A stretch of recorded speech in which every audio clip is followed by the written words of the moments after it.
Hi, I'm Sara, and I'll be discussing staying well with the diagnosis of myelodysplastic syndrome. So what can I do to stay well now that you have MDS? Well, eating right, exercising, sleeping well, and participating in activities with friends and families can help improve your overall wellness. So let's talk about some strategies for eating right and staying active. Healthy eating begins with a plan. By eating the proper foods, your body receives nourishment and the energy to get through the day. A balanced diet can help combat fatigue and illness. Adequate intake of food and fluids also helps individuals tolerate their treatment. The key pieces of a healthy diet are hydration, fruits and vegetables, whole grains, low-fat dairy products, and limited amounts of sugar or processed foods. You may find that your appetite or taste for certain foods change after your diagnosis with MDS. Each person has a unique cancer experience with varying goals for nutrition. A registered dietitian can help work through your goals to eat well and maintain your weight using the food you normally like to eat. Another good place to start is with the Dietary Guidelines for America 2010, which suggests eating fruits and vegetables. They can be fresh, frozen, or canned. Eat more dark green vegetables like leafy greens or broccoli, and orange vegetables like carrots and sweet potatoes. Vary your protein choices with more fish, beans, and peas. Eat at least 3 ounces of whole grain cereals, breads, crackers, rice, or pasta every day. Have 3 servings of low-fat or fat-free dairy, like milk, yogurt, or cheese, that are fortified with vitamin D to help keep your bones healthy. Make the fats you eat healthy ones, like polyunsaturated and monounsaturated fats. You may wonder if you need to follow a special diet, especially after your diagnosis of myelodysplastic syndrome or during active treatment. Some patients with MDS may need to follow a special diet, especially if they're neutropenic. These recommendations are based on a common sense approach as opposed to scientific research.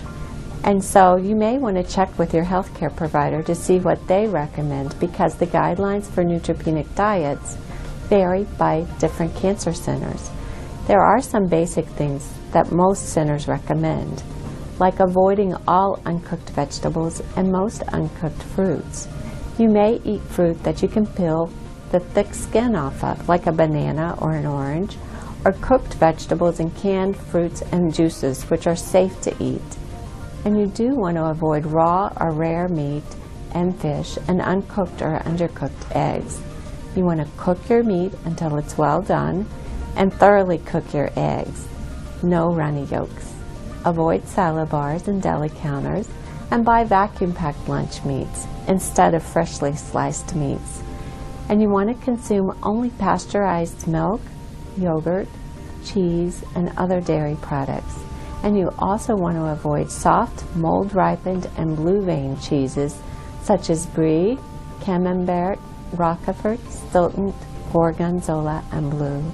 And you want to avoid well water, or you could boil it for 1 minute before drinking. And at home, it's okay to drink tap water or bottled water. So let's talk more about staying well hydrated. Fluids are an essential part of a healthy diet.